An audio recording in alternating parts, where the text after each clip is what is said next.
AV9 TV వార్తలకు స్వాగతం. వార్తలు చదువుతున్న ఆనంద్ కొండేటి.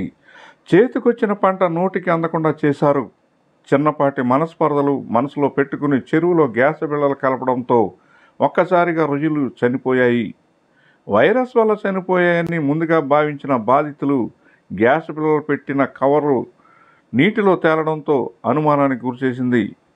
చనిపోయిన రొయ్యలను పరీక్షల నిమిత్తం ల్యాబ్కు పంపగా అవి వైరస్ వల్ల చనిపోలేదని నిర్ధారణ అయిందని రైతు చెబుతున్నారు. దీంతో విషప్రయోగం వల్లే రొయ్యలు చనిపోయి తాము తీవ్ర నష్టానికి గురైనట్లుగా యాజమాన్యం లబోదీపమంటుంది. ఈ సందర్భంగా రొయ్యల చెరువు నిర్వాహక బాధిత కుటుంబ సభ్యులు స్థానిక మీడియా వద్ద ఆవేదనను వెలకెక్కారు. పశ్చిమ గోదావరి జిల్లా పెంటపాడు మండలంలోని పడవరెప్పరు గ్రామానికి చెందిన ఎర్ర సుబ్రహ్మణ్యం గత 8 ఏళ్లుగా సుమారు 2 ఎకరాల రొయ్యల చెరువును కౌలుకు తీసుకుని సాగు చేస్తూ జీవనోపాధి సాగిస్తున్నారు.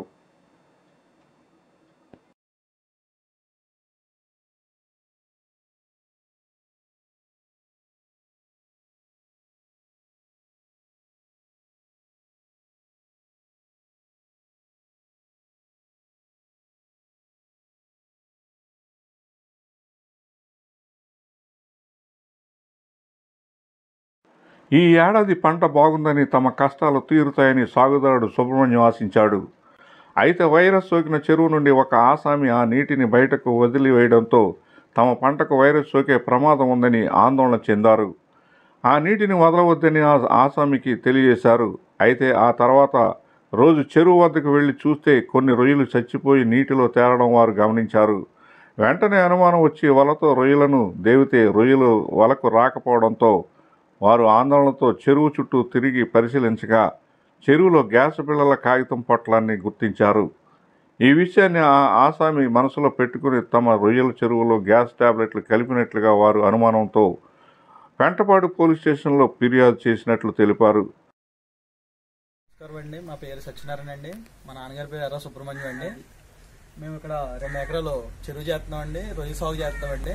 గత 5 సంవత్సరాల గురించి చేస్తున్నాం కానీ మాకు ఎటువంటి ఇబ్బంది లేదండి. ఇవాళ మా చెరువులో పాయిజన్ కలపడం జరిగిందండి. పాయిజన్ కలపడం వల్ల మొత్తం రొయ్యలన్నీ నేలపాలు అయిపోయిందండి.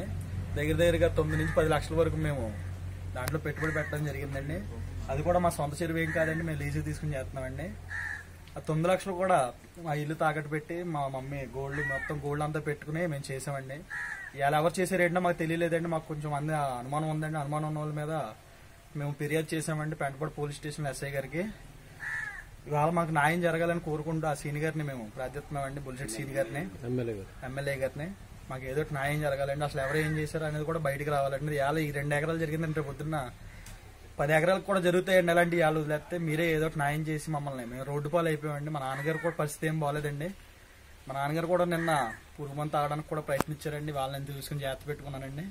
ఇప్పుడు కూడా బయటకు ఎక్కడికి వెళ్ళిపోయారండి. ఆయన తీసుకుని రావాలండి మేము వెళ్ళి. మీరే సీని గారు, మా ఎమ్మెల్యే గారు చేస్తారని ఆశిస్తూ సెలవు తీసుకుంటున్నానండి. చదువుకున్నాడు కదండి, మనకు తెలియదు. నువ్వు కూడా మాట్లాడమ్మా. కడమరెప్పారండి మరి. మా చెరువులో ఇలాగ విషప్రయోగం జరిగిందండి. అనుమాన స్థితిగా ఉన్న వాళ్ళ మీద కేసు పెట్టామండి పెంటపాడు పోలీస్ స్టేషన్ లో. మాకు న్యాయం కావాలండి. సీని గారు మాకు న్యాయం చేస్తారని మా ప్రభుత్వం మీద. ఇప్పటికే రొయ్యల సాగుకు సుమారు 10 లక్షల వరకు పెట్టుబడి పెట్టినట్లు కుటుంబ సభ్యులు వాపోయారు. చిన్న కుటుంబమైన తమ కుటుంబాన్ని తాడేపల్లిగూడెం ఎమ్మెల్యే బొలిశెట్టి శ్రీనివాస్ అధికారులు ఆదుకోవాలని సుబ్రహ్మణ్యం కుటుంబం వేడుకుంది. రొయ్యలు చనిపోవడానికి కారకులైన వారిని పోలీసులు గుర్తించి బాధ్యులపై చర్యలు తీసుకోవాలని వారు కోరారు.